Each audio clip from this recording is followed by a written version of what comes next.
سورہ بقرہ میں اللہ تعالیٰ فرما رہا ہے اور لوگوں میں سے بعض لوگ ایسے ہیں جو کہتے ہیں کہ ہم اللہ تعالیٰ پر اور روز آخرت پر ایمان لے آئے، حالانکہ وہ مومن نہیں ہیں۔ سوچنے کی بات یہ کہ ایسے لوگ جو یہ بھی کہتے ہیں کہ ہم اللہ تعالیٰ پر بھی ایمان لائے، روز آخرت پر بھی ایمان لائے، لیکن اللہ تعالیٰ ان کے متعلق فرما رہا ہے کہ وہ ایمان والے نہیں ہیں، وہ مومنین میں سے نہیں ہیں۔ یعنی وہ لوگ کون ہیں؟ وہ منافقین میں سے ہیں۔ جیسے حضرت عبداللہ بن عمر رضی اللہ تعالیٰ عنہ سے روایت ہے، وہ فرماتے ہیں کہ تاجدار دو جہاں، شاہ سوار لام مکاں، مالک زمین و آسمان، روح کن فکاں، حضور پر نور، شافی یوم النشور، حبیب رب غفور، حضرت احمد مشتبہ، حضرت محمد مصطفیٰ صلی اللہ علیہ وآلہ وسلم۔ آپ نے فرمایا چار عادتیں جس کسی میں ہوں تو وہ خالص منافق ہے۔ حضور نے فرمایا کہ چار چیزیں، عادتیں جس بندے کے اندر پائی جائیں نا، وہ خالص منافق ہے۔ اور آپ نے فرمایا جس کسی میں ان چاروں میں سے ایک عادت بھی موجود ہو تو وہ بھی نفاق پر ہے، یعنی کہ منافق ہی ہونے کی طرف ہے۔ حضور نے فرمایا چار ایسی عادتیں، چار چیزیں جس بندے کے اندر پائی جائیں نا، آپ نے سمجھ لینا ہے کہ وہ بندہ منافق ہے۔ اور ہمارا یہ عقیدہ ہے، ہمارا ماننا ہے کہ دنیا کا نظام تبدیل ہو سکتا ہے، حضور کا فرمان نہیں چینج ہو سکتا۔ حضور نے پہلی چیز فرمائی، حضور نے فرمایا جب اسے امین بنایا جائے تو وہ امانت کے اندر خیانت کرتا ہو، یعنی کہ اس کو کسی چیز کی امانت دی جائے تو وہ امانت میں خیانت کرتا ہو، یہ اس کی عادت ہو۔ حضور نے فرمایا ایسا بندہ یہ منافق میں سے ہے۔ حضور نے فرمایا جو بندہ بات کرتے وقت جھوٹ بولتا ہو وہ بھی منافق ہے۔ یعنی ایک چیز ہو گئی جو بندہ امانت میں خیانت کرتا ہو، دوسرا جو بات کرتے وقت جھوٹ بولتا ہو۔ اور آج آپ دیکھیں جھوٹ بولنا گھر کے اندر کتنا عام ہے۔ گھر کے اندر آپ نے کسی کو ٹیلی فون پہ کہنا تو آپ کہتے ہیں جی میں تو 2 منٹ دور ہوں، جبکہ آپ کئی میل دور ہوتے ہیں، آپ کو خیال ہی نہیں آتا، آپ کورٹس کے اندر ہوتے ہیں، آپ جھوٹ بولتے ہیں، جھوٹے حلف اٹھاتے ہیں، نعوذ باللہ استغفر اللہ من ذالک۔ حضور نے فرمایا جھوٹ بولتے وقت، بات کرتے وقت وہ جھوٹ بولے۔ تیسرا حضور نے فرمایا جب وہ کسی سے عہد کرے تو اسے پورا نہ کرے، یعنی اس کی عادت ہو کہ جب وہ کسی سے وعدہ کرے تو اس کو پورا بھی نہ کرتا ہو۔ اور چوتھی چیز حضور نے فرمائی کہ جب وہ کسی سے لڑے تو وہ لڑتے وقت گالیوں پر اترا ہے۔ آپ دیکھیں، آپ سوچیں، یہ ہمارے گھروں کے اندر یا عوام الناس میں، دوست احباب میں، یہ چاروں چیزیں آپ کو کتنی ملیں گی؟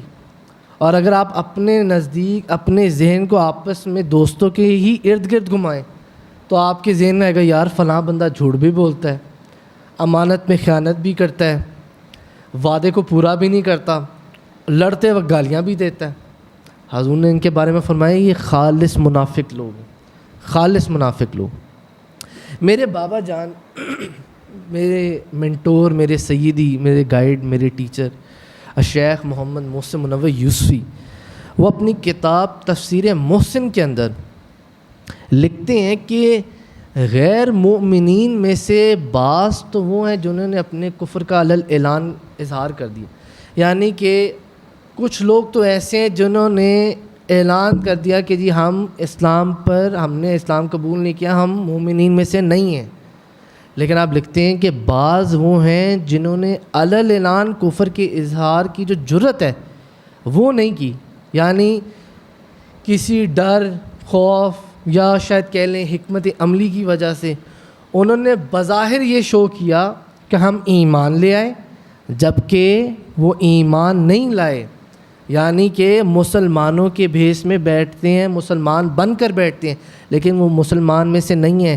اسی کے متعلق قرآن پاک میں ان کو منافق کہا گیا۔ ایسے لوگ جو بظاہر، ایک تو وہ ہیں جنہوں نے غیر مومنین، جنہوں نے علل اعلان کہہ دیا کہ جی ہم مسلمان نہیں ہوئے، نہ ہم مسلمانوں میں سے ہیں، لیکن وہ لوگ جو بظاہر اپنے آپ کو مسلمان شو کرتے ہیں کہ ہم مسلمان میں سے ہیں, مسلمان بن کر بیٹھتے ہیں, مسلمانوں والی چیزیں کرتے ہیں, مسلمان والی چیزیں پڑھتے ہیں, لیکن مسلمان در حقیقت نہیں ہیں. ان کے متعلق اللہ تعالیٰ فرما رہا ہے کہ یہ کافر بھی ہیں اور یہ منافق بھی ہیں. کیا آپ لوگوں نے رئیس المنافقین عبداللہ بن ابی کا واقعہ نہیں سنے کہ کیسے وہ حضور نبی کریم صلی اللہ علیہ وآلہ وسلم کی بارگاہ میں ہی بیٹھا کرتا تھا.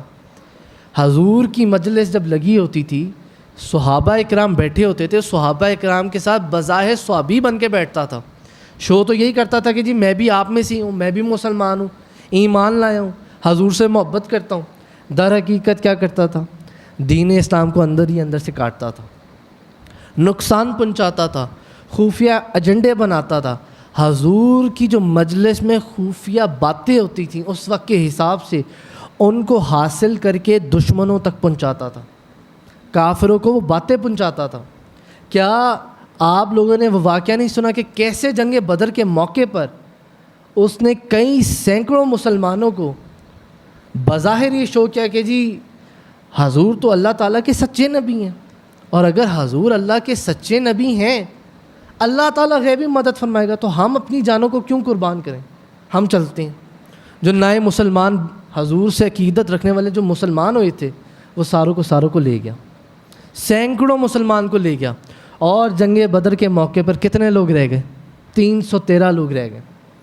اسی لیے اس کو رئیس المنافقین کہا گیا, منافقوں کا سردار کہا گیا اس کو, کہ بندہ بظاہر حضور نبی کریم صلی اللہ علیہ وسلم کی مجلس میں بیٹھا کرتا تھا, لوگوں کو یہ شو کرا کرتا تھا کہ میں تو حضور سے محبت رکھنے والا ہوں, صحابہ اکرام کے ساتھ بیٹھتا تھا, لیکن اندر ہی اندر سے حضور نبی کریم صلی اللہ علیہ وآلہ وسلم آپ کے دین کو نقصان پہنچاتا تھا, آپ کے دین کو نقصان پہنچاتا تھا. اسی لیے تو آپ دیکھیں کچھ منافقین ہیں جو ڈر جاتے ہیں, خوف ڈر کی وجہ سے وہ اندر ہی اندر بظاہر مسلمان بن کر بیٹھے رہتے ہیں.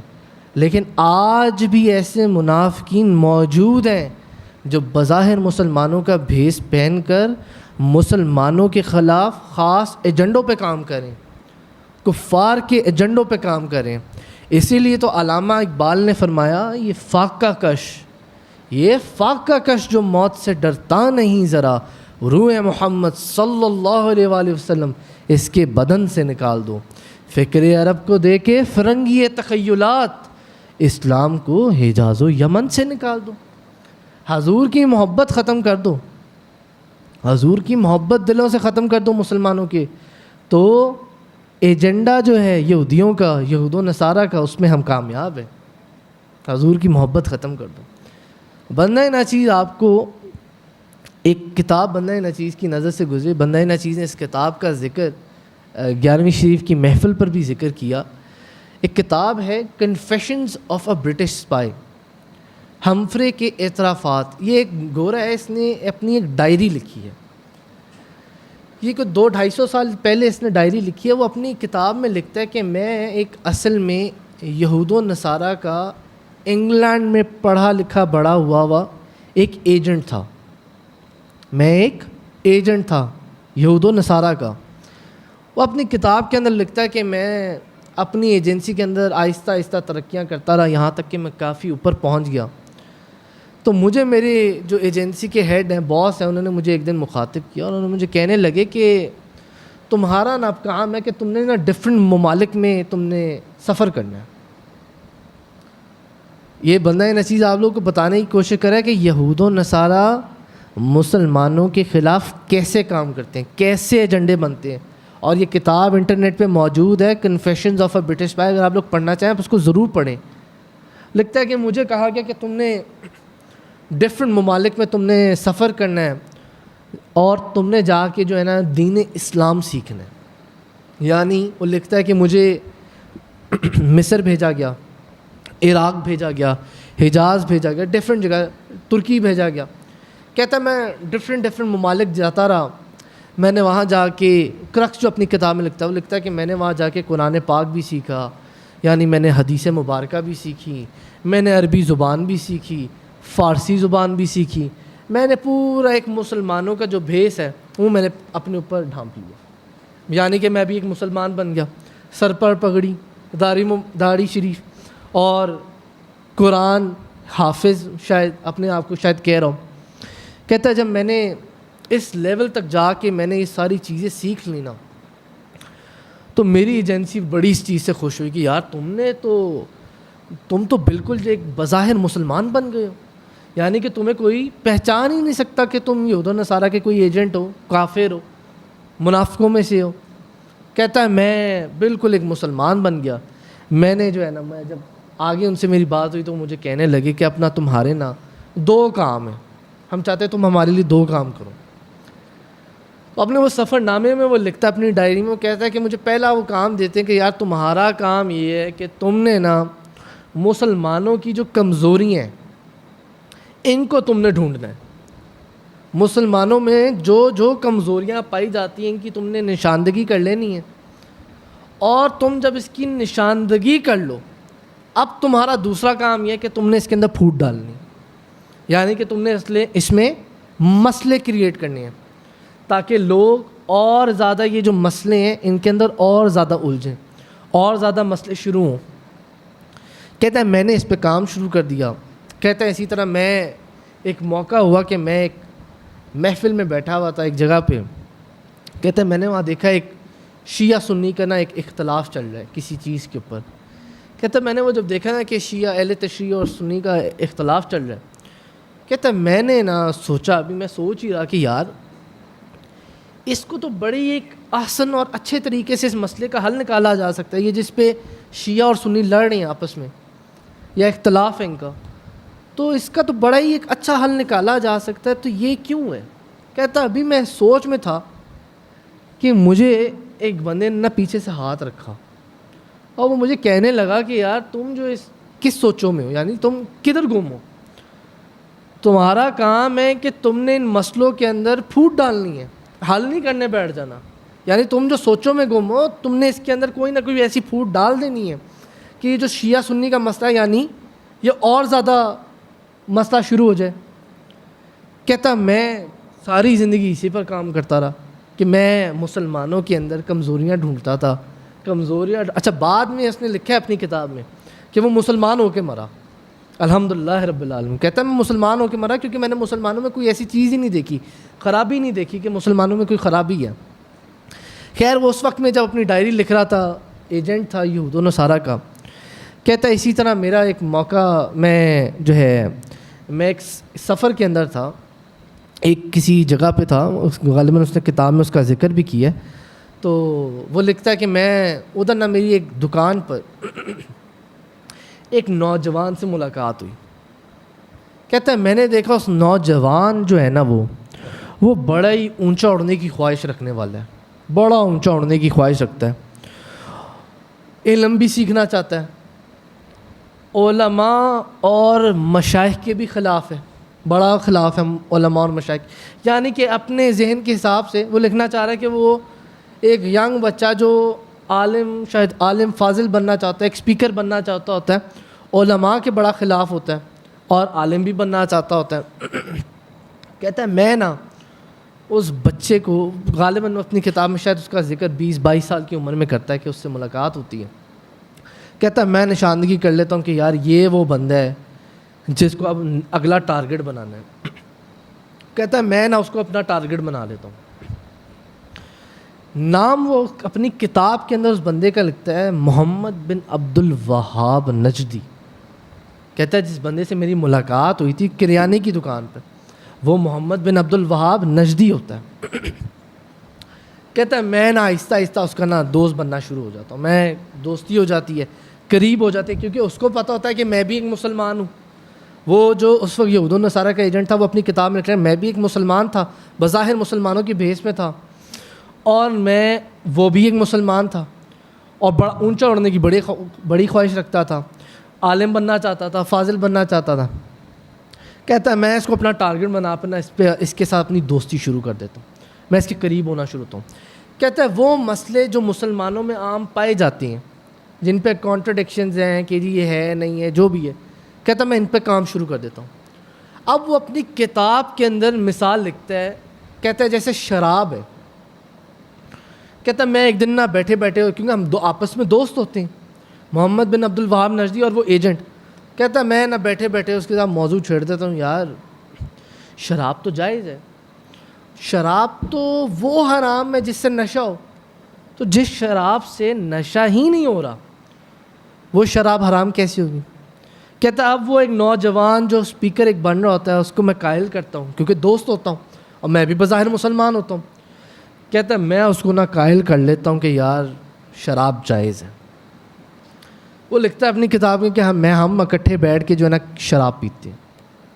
اسی طرح وہ پھر لکھتا ہے اپنی کتاب میں متاح کے بارے میں, یہ ایک دن کی شادی یا مہینے کی شادی. کہتا میں ایک دن بیٹھے بیٹھے اس کے ساتھ متاح کا مسئلہ چھیڑ دیتا ہوں کہ یار متاح بھی جائز ہے, اسلام نے یعنی ایک راستہ دیا. اور وہ اپنی کتاب میں یہ لکھ رہا ہے, وہ کہتا ہے میں اس لیے چھیڑتا ہوں کیونکہ میں دیکھتا ہوں کہ یار اس بندے کی جو ہے نا عورتوں کی طرف بڑی رغبت ہے, اٹریکشن بڑی ہے اس کو عورتوں کی طرف, تو اس کو متاح کی طرف لاؤ. کہتا ہے میں اس کو متاح کے مسئلے کے اندر الجھاتا ہوں, اس کو متاح پہ قائل کرتا ہوں, یہاں تک کہ میں اس کی خفیہ شادیاں کراتا ہوں.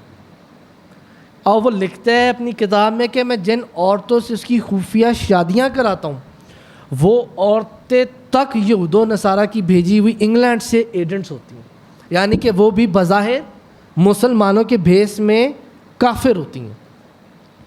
کہتا ہے میری کافی اس سے گہری دوستی ہو جاتی ہے, یہاں تک کہ میں یہ چیزیں کر کے میں واپس اپنی ایجنسی کے پاس لندن چلا جاتا ہوں. جب میں لندن جاتا ہوں نا, میری ایجنسی میرے پہ بڑا خوش ہوتی ہے کہ یار تم نے تو بڑا ہی ایک عالی شان کام کیا کہ تم نے ایک نوجوان جو بظاہر اسپیکر بنا ہے جس کو یعنی لوگ سننا شروع کریں, 1 سے 2, 2 سے 10, 20, 100 لوگ, تم نے اس کو متاح پہ لگا دیا, تم نے اس کو شراب پہ لگا دیا جو اسلام کے خلاف چیزیں بظاہر.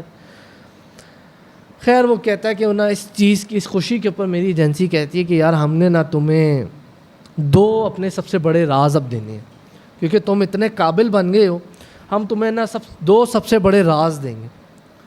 کہتا میں بڑا حیران ہوتا ہوں کہ یہاں تک کہ وہ مجھے نا ایک کتاب لا کے دے دیتے ہیں.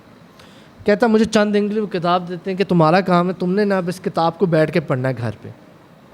اور وہ یہ کہتے ہیں کہ اس کتاب کو اس دنیا کے اندر صرف چند لوگوں نے پڑھا ہے, تو اب صرف تم نے اس کو کتاب کو پڑھنا ہے, پھر ہم اس پہ بات کریں. کہتا میں خیر کتاب کا جو ہے وہ مطالعہ شروع کر دیتا ہوں, پڑھتا ہوں. وہ لکھتا ہے اپنی کتاب میں confessions of a British spy کے اندر, وہ لکھتا ہے کہ جی ہمفرے کے اعترافات میں وہ لکھتا ہے کہ میں جب کتاب پڑھتا ہوں نا تو اس کتاب کے اندر ہر وہ طریقہ لکھا ہوتا ہے جس سے مسلمانوں کو توڑا جا سکتا, ہر وہ طریقہ, ہر وہ اسلامی مسئلہ. جیسے مثال کے طور پہ میں نے شراب کا ذکر کیا, کہتا ہے یہ ہر ایک چیز اس کتاب کے اندر لکھی ہوتی ہے, یعنی کہ قرآن پاک کی آیت, حدیث, اور اس کو اس کے اندر پھوٹ کیسے ڈالیں گے, اس کے اندر مسئلے کیسے ڈالیں گے, یہ سارا طریقہ انہوں نے اس کے اندر سمجھایا ہوتا ہے. کہتا ہے میں کتاب پڑھ کے بڑا حیران ہوتا ہوں. جب میں واپس جاتا ہوں نا, کتاب واپس دیتا ہوں, اب وہ مجھے کہتے ہیں کہ ہم نا تمہیں دوسرا سب سے بڑا راز دیں گے.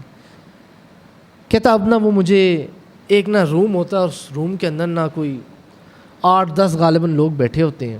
کہتا میں اس کے اندر چلا جاتا ہوں. کہتا میں دیکھتا ہوں ایک ٹیبل پر نا کوئی لوگ بیٹھے ہوئے کافی سارے.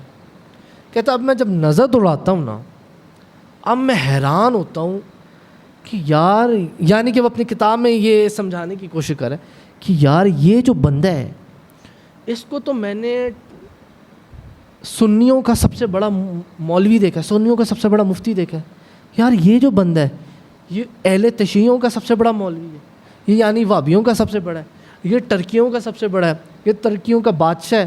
کہتا میں تقریباً سارے لوگ پہچان جاتا ہوں. تو میری یہ ایجنسی کا جو ہیڈ ہوتا ہے وہ مجھے کہنے لگتا ہے کہ جو تم جتنے لوگ دیکھ رہے ہو, یعنی کہ وہ بظاہر یہ سمجھانے کی کوشش کر رہے ہیں کہ جتنے وہ لوگ میں دیکھتا ہوں وہ اسلامی ممالک میں مسلمانوں کی کوئی اونچی جو سیٹس ہیں, چاہے وہ علماء کی سیٹس ہیں, علماء مشائخ کی سیٹ ہیں, یا وہ بادشاہوں کی سیٹس ہیں, ان کے اوپر وہ لوگ بیٹھے ہوئے ہیں. تو کہتا ہے کہ مجھے میرے ایجنسی کا ہیڈ کہتا ہے کہ یہ جتنے لوگ تم دیکھ رہے ہو ان میں سے ایک بھی مسلمان نہیں ہے, ایک بھی مسلمان نہیں ہے, یعنی یہ ہمارے سب پلانٹڈ ایجنٹس ہیں جن کو ہم نے بنایا ہے بظاہر مسلمان بن کر اونچی اونچی سیٹوں پہ بیٹھے ہیں.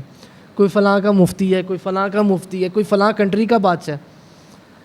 خیر اپنی کتاب میں وہ لکھتا ہے کہ میں جب لندن سے، کیونکہ لندن کا وہ ایجنٹ ہوتا ہے لندن کا، کہتا ہے میں جب لندن سے واپس جانے لگتا ہوں تو میری ایجنسی نے مجھے کہتی ہے کہ تم نے نا اب کچھ آخری کام ہے جو محمد بن عبد الوہاب نجدی سے تم نے لینی ہے.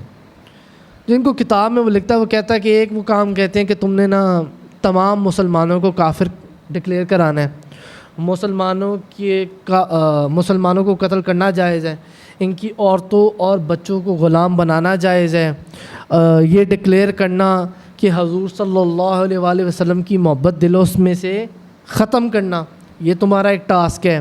تم نے مسلمانوں کے جو مزارات ہیں، گنبد ہیں یا مقدس مقامات ہیں، سیکرٹ پلیسز جو ہیں، ان کو تم نے سب جگہوں کو بت پرستی کی جگہ ڈکلیئر کر دینا ہے اور ان کو گنانا جائز کر دینا ہے. اور آخری کام جو ہمیں تم سے چاہیے، آخری ان کاموں کے ساتھ، وہ یہ کہ تم نے اس بندے سے، محمد بن عبد الوہاب نجدی سے، تم نے قرآن پاک کا ایک نسخہ نکلوانا ہے. تم نے قرآن پاک کا ایک نسخہ نکلوانا ہے جس میں اضافی چیزیں لکھی ہوں، یعنی کہ بظاہر قرآن پاک جو ہے اس کے اندر تبدیلیاں لا کے تم نے ایک قرآن پاک کا ایک نیا ایڈیشن نکال دینا. وہ لکھتا ہے کہ مجھے سارے ٹاسک دی گئے. میں جب واپس گیا، وہ لکھتا ہے کہ جی میں نے جب جا کے یہ مشورہ محمد بن عبد الوہاب نجدی سے کیا تو ہم اس بات پر متفق ٹھہرے کہ ہم ان میں سے کچھ چیزوں پر کام کریں گے، تمام چیزوں کے اوپر اس کے اوپر کام نہیں کرنا.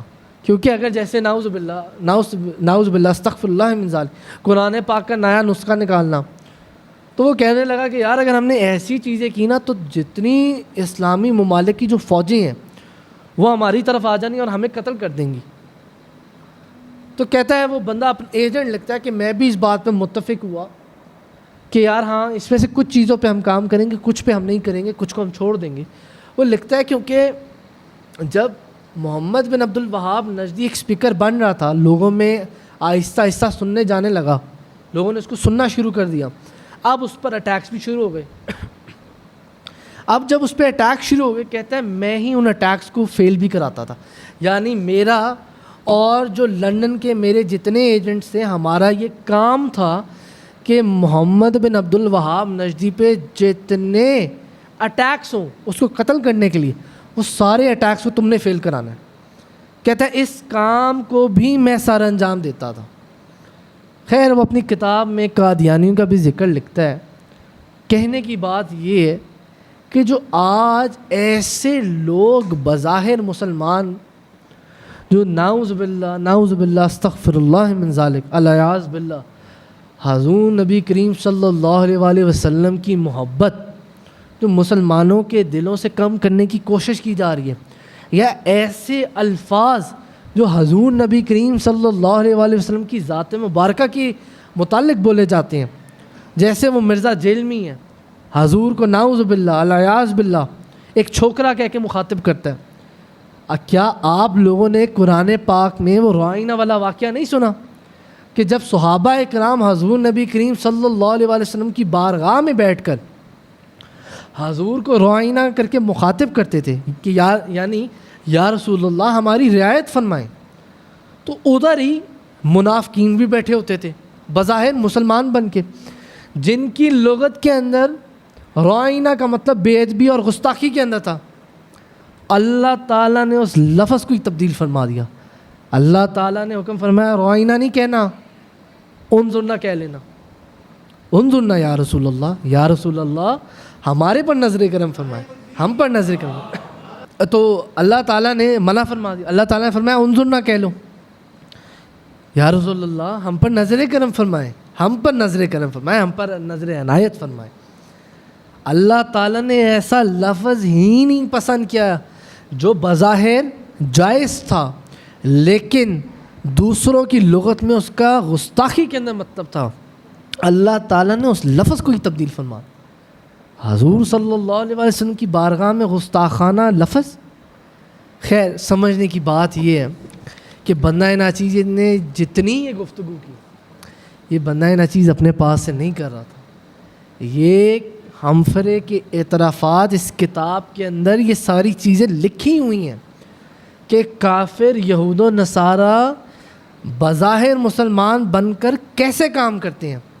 تو اس حقیر کی نظر میں بھی مرزا جیلمی جیسے لوگ بھی جو ہے نا یہ بظاہر مسلمانوں کا بھیس پہن کر منافق بیٹھے ہوئے اسلام کے اندر, جو اسلام کے اندر ایک نئی چیز لا رہے ہیں. کون سے ایسے مسلمان ہیں, چاہے وہ سنی ہیں, وہابی ہیں, شیعہ ہیں, دیوبندی ہیں, جو مرضی ہیں, سارے اس کے اوپر لانتے بھیجتے ہیں. لوگ کہتے ہیں کہ جی اس کو لوگ سنتے بڑے ہیں. لوگ جہاں اس کو سنتے بہت ہیں وہیں لاکھوں علماء اور مشائخ اس کے اوپر لانتے بھی بھیج رہے ہیں. بظاہر ان کا ٹاسک ہے کہ حضور نبی کریم صلی اللہ علیہ وسلم کی محبت دلوں سے ختم کی جائے. حضور کا وسیلہ, اور نہیں جی مانگنا ہے ڈائریکٹ اللہ سے مانگ لو, ڈائریکٹ اللہ سے مانگو, حضور سے نہیں مانگنا, اللہ سے ڈائریکٹ مانگو. یہاں مجھے میرے بابا جان شیخ محمد محسن منور یوسفی ان کی ایک بات یاد آ گئی.